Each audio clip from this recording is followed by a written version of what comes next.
It's Tribute to Heroes Day here in Davis as the Montana State Bobcats face off against the UC Davis Aggies in a critical November matchup. Yeah, Maggie the Aggie and Maverick are ready. One of these teams is going to try to ride into the winner's circle as they honor America's heroes this afternoon in California's Central Valley.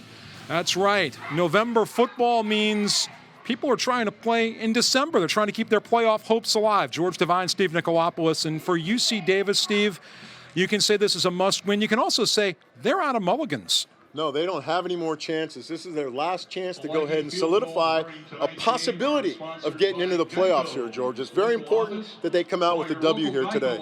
And for Montana State, a big part of getting a W comes with a man who's going to take us back in football history. Troy Anderson. It's not too often you see a two-way guy. Not only a two-way guy, he's a Swiss Army knife. He's a three-way player. He plays two positions permanently, and he also fills in as a quarterback. You see right here, he's able to go ahead and throw the ball. We got another look at this. Last time we saw this was Tim Tebow at the University of Florida with a little jump pass. He can do it all. He does it on offense. He's rushed for 6 touchdowns, and here he is on defense, doing what he does, wreaking havoc, destroying quarterbacks. And that's not throwback video, that's from last week. And for UC Davis, Troy Anderson is going to be trying to stop this guy, Jake Mayer, and Mayer trying to move up the list at UC Davis to the top of the all-time career passing mark. Jake Mayer with the golden arm. He's got 89 more yards to go ahead and surpass J.T. O'Sullivan for all-time passing leader here, and he just might do it today. You see he throws a screen pass there. He throws it deep out, which is an extremely difficult pass to go ahead and throw on time and perfect. Yeah, he can roll out and use his feet, George, and look at how he just drops the dime right in the end zone. Yeah, Mayer is a special player. Last year, the Aggies rode his golden arm to the national quarterfinals. This year, they're trying to sneak into the playoffs under Jake Mayer, who's part of a great quarterback lineage here for the Aggies. Coming up, we got a lot on the line. UC Davis hosting Montana State. It's a Big Sky Showdown of tremendous proportion. Who knows what's coming up next, but we're glad you're with us. Pull up a chair and enjoy Big Sky football right here on 11 Sports. The stop there, you see the numbers on Mayer on the season. He's thrown for over 3,000 yards. Great touchdown to interception ratio, 27-11 on 1st and 10. That time looking for Hyman. Yeah. Mayer's thrown 3 years in a row over 3,000 yards per year, and that's incredible for a quarterback. A couple other guys to watch. Alonzo Gilliam had a great game last week, one of the national players of the week out of the backfield. And here's Gilliam, and he's got close to first down yardage. Jaquai Allen on the stop, the senior out of Virginia Beach. Nice little draw play right up here, right up the middle. Great job of blocking by the offensive line. You called his name, they gave him the ball, George. And last week, he ran wild for the Aggies. 29 carries, 242 yards, couple of scores. He gets it again. This time, no doubt about the first down. He's into the middle of that Montana State defense for the first down. Bryce Sturck, a great defensive end. You see him right there with Troy Anderson, Callahan O'Reilly, and Braden Kunkel, guys to watch on this defense. O'Reilly last week, Steve, scored on a fake punt. He was the personal protector, so another multifaceted guy. Complete to Gilliam, but there's a flag down on the play. The distance, by the way, in case you're watching Mayer, 19 yards today. Puts him 70 yards away from the all-time UC Davis passing mark. J.T. O'Sullivan, Ken O'Brien, both had NFL careers. They're both on that list. So the Aggies in the red zone. Gilliam around the outside, stretches it down to the 6 for a pickup of 5. We already talked about Connor Airy, but how about the season Nick Eaton is having? A monster. Eaton is a monster, number 53 right there. And he is on the Jerry Rice Award watch list for the top freshman in FCS. Rovig's going to keep it, and he's not going to go far. In fact, the Aggies might have loosened it. They're going to call it down. Recovered by Davis. Right here. Rovig keeps it. He's not down yet. Still his knees up. The ball is loose. There you see Jordan Franklin, who recovered the football. Connor Airy helped force it loose. That's the 11th fumble recovered this year by the Aggies.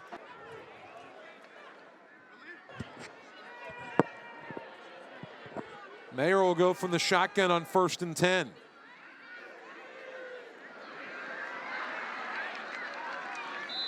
And completes it to Babb. And Babb has really been a sure-handed receiver all season long, but the Aggies have really seen him emerge as something special the last few weeks. You're absolutely correct. He's really come on here at the end of the season, become a go-to guy. 2nd and 4.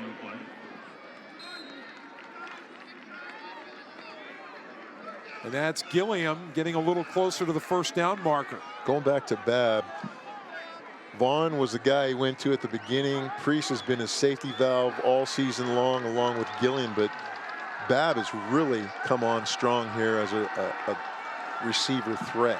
You know, they've got a 2nd tight end in Hyman who's helped them out a great deal too. 2nd and 2. And Babb hauls it in for the 1st down.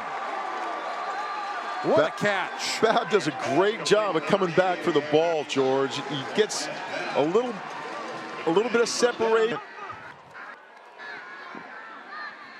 Aggies coming into today 27 of 38, scoring TDs in the red zone. There's another Gilliam touchdown, Aggies.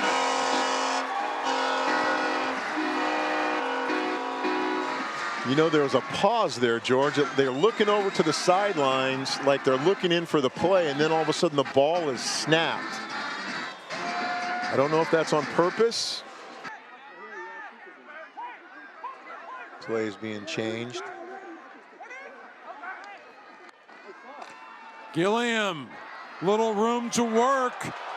He's going to make it to the end zone. Touchdown, Aggies.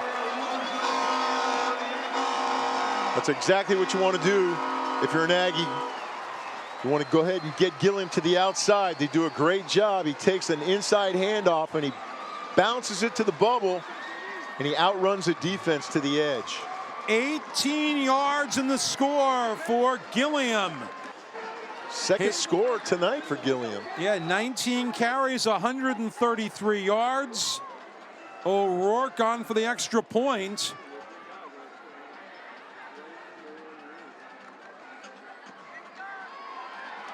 And the kids will scramble for the ball on the hillside. 1st and 10, 15-yard line. Rovig gets it to Afonso again. Still on his feet after contact. And he gets inside of the 5 with another 1st down. Afonso picks up 11. Good job of spinning off tackles. They're not grabbing very well here. The tackling has definitely diminished in the Aggie secondary. And I think right now, if you're an Aggie fan, you're still thinking about that 4th down decision. Anderson in a full house. Who's going to run the ball here, George? Guess who? You got it. It's Anderson, but he's brought down by Frazier.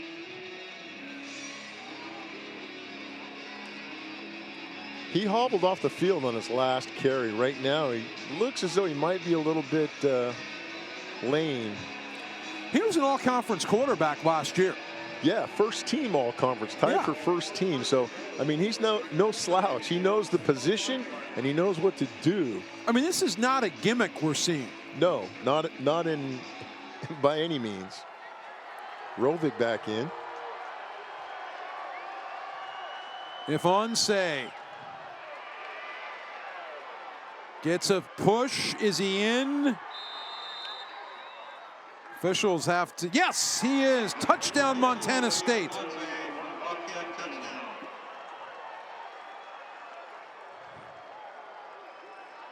So Montana State gives their fans something to cheer about here on the road in Northern California. 24-17 Montana State. 1st and 10, 39-yard line after the 21-yard pickup. Fonse is not going to go this far this time, but he gets 4 more. And he's having a great second half. Now 6 carries for 49 yards. Coach Choate said that they want to be able to go ahead and run the ball, George, and they've been able to go ahead and run the ball, probably not like they did in the last couple of games, but the pass has helped them out a lot tonight. This is a team that averages 285 yards a game on the ground, nearly 2,000 yards in their last 7 ball games coming into play. Johnson out of the Wildcat. Johnson's got the first down. Again, Perriman wrestling somebody out of bounds with Airy helping him out. Tackling. There isn't any tackling. You see right here, watch. 1, 2, 3, and 4. And he's still not down. Davis is having trouble tackling and bringing the ball carrier down to the ground. Johnson is such a slippery runner, too. Doesn't make a difference if it's Johnson, if it's Jones, Summer, Anderson. They're all running with authority. Here's Jones running with authority right up the middle where he runs into Bryce Rogers. Rogers came into play with 34 total tackles on the year. 5 minutes to go. You almost want to say, looking at it from the UC Davis perspective, 5 minutes to go in the season, because this is a must-win. And we said it earlier, we'll say it again, they are out of mulligans. This is their last chance to keep playoff hopes alive. Montana State will set the line with 8 to go on the timer. The Bobcats really milking the clock. Jones tripped up in the backfield.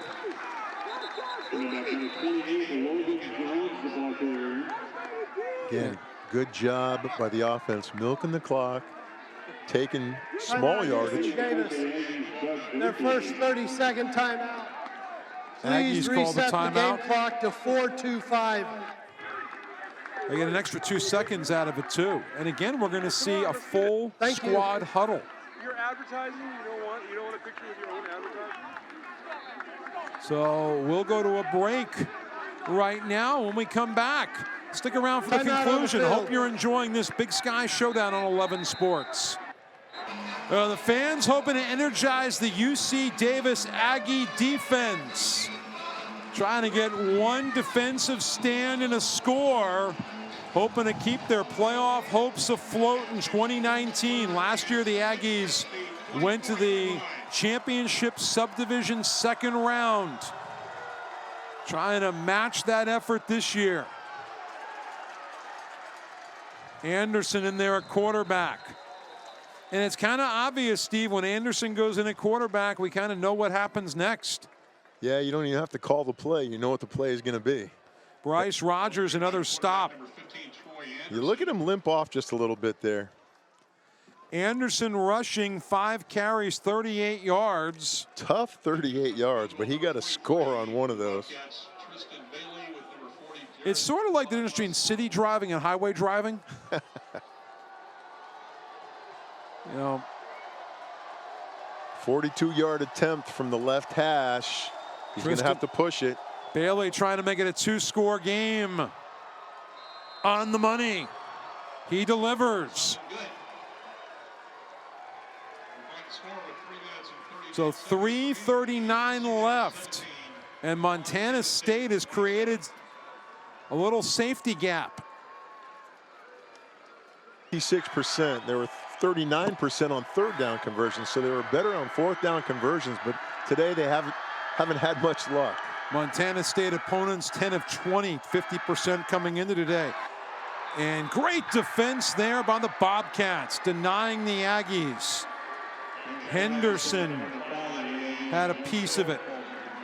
Ball was thrown And it was low. Washington. Right there, was knocked away. So if you're Montana State right now, you can think about where are you going for dinner after the game? Where are you going to raise a toast to your team? Speaking of raising a toast to a team, I want to raise a toast to our entire crew out here, Steve. They've done a great job this season. We've had a great group that we've worked with here, doing Big Sky football for 11 Sportsnet. Can't thank them enough for the opportunity, the great replays, great camera work. Great job by our hosts here at UC Davis, Mark Hondo, the sports information director. No, Hombo's, he's the best. He is the best. And great job tonight. We've had the Blair brothers helping us out in the booth. John and Andrew keeping us on top of things. Timeout UC Davis, their second charged 30-second timeout.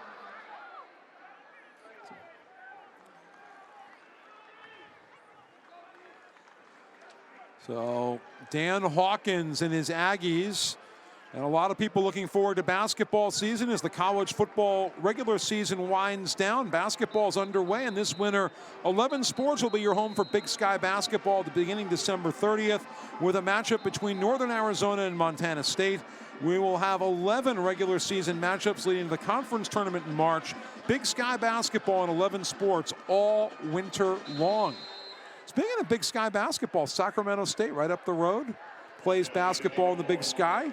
So all the Big Sky teams come into Hornet Gym. UC Davis plays its basketball in the Big West.